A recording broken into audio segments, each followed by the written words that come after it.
Arestadong umunay akyat bahay matapos maaktuhan at mahulihan ng sumpak sa Quezon City.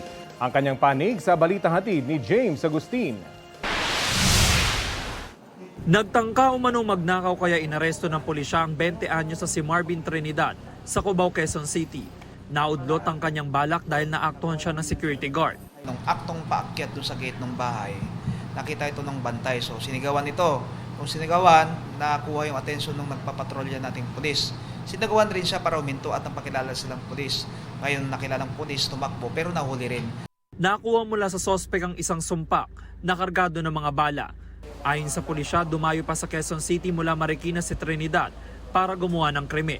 Ito na ang ikatlong beses na makukulong ang sospek. Base sa aming investigasyon, lumalabas na dati na siyang nangulungan sa kasong akyat bahay o robbery at sa illegal na sugal.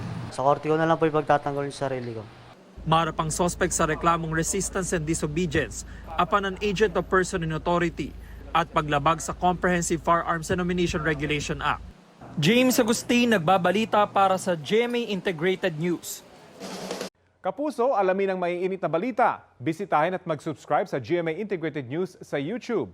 Sa mga kapuso abroad, samahan nyo kami sa GMA Pinoy TV at sa www.gmanews.tv.